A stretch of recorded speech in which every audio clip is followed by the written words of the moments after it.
Today, we're cracking open Charles Duhigg's amazing book, The Power of Habit, and pulling out a super practical guide that you can use to actually change the patterns in your life. So let's just start with the question we have all screamed into a pillow at some point. You decide you're going to eat healthier, or you're going to stop mindlessly scrolling online. You're all fired up, and then like a week later, you're right back where you started. Why is it so ridiculously hard? With Charles Duhigg, the author, he gets right to the heart of it.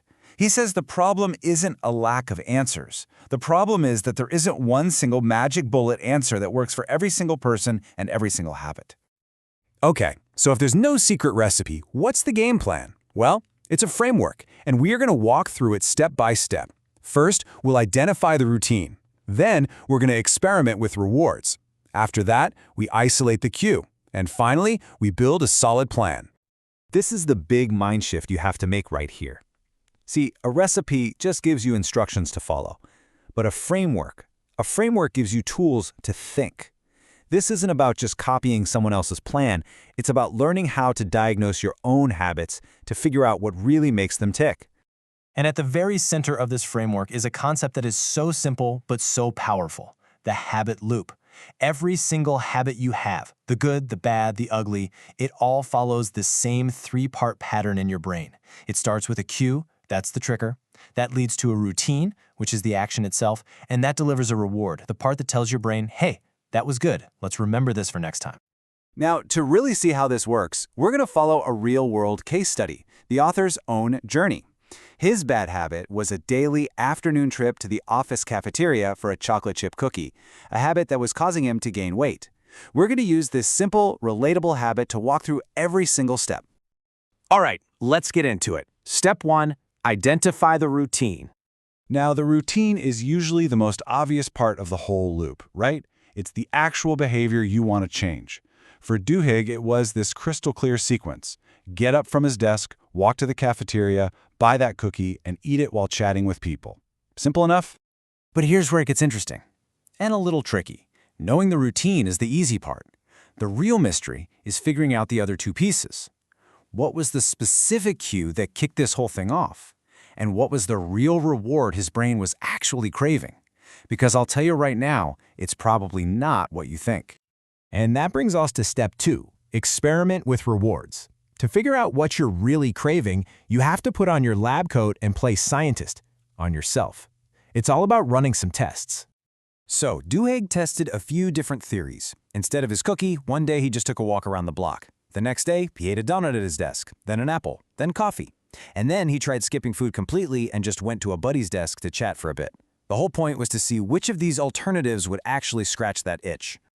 But, just trying random stuff isn't enough. You need to collect some data. And his method was brilliant because of how simple it was. After each new routine, he'd write down the first 3 words that popped into his head. Then he'd set an alarm on his phone for 15 minutes. And when it went off, he'd ask one simple question: do I still want that cookie? And this is where he had his aha moment.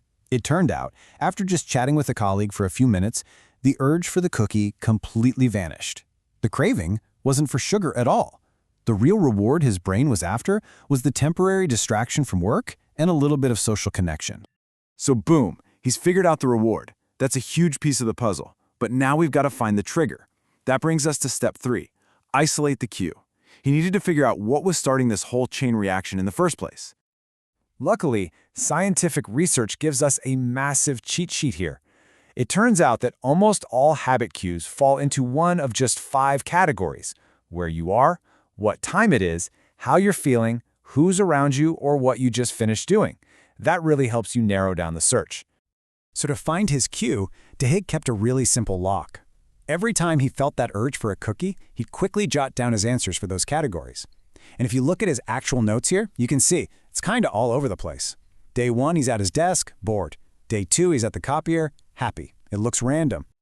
But after just a few days, one pattern practically jumped off the page. Just look at the times: 3:36, 3:18, 3:41. The location changed, his emotions changed, but the time of day was incredibly consistent. Bingo. The cue that was firing off his cookie habit was always that mid-afternoon slump somewhere between 3 and 4 p.m. Okay, so now he has all 3 pieces of the puzzle. the cue, the routine, and the reward. This is where we get to the final and most critical step, where you put it all together. Step 4. Have a plan. You can think of a habit as a little formula your brain runs on autopilot. To change it, you just need to write a new formula. You create a conscious plan, a simple sentence that tells your brain exactly what to do instead when that old trigger shows up. So, using all the data he collected, Duhigg wrote out his new plan. At 3:30, every day I will walk to a friend's desk and talk for 10 minutes.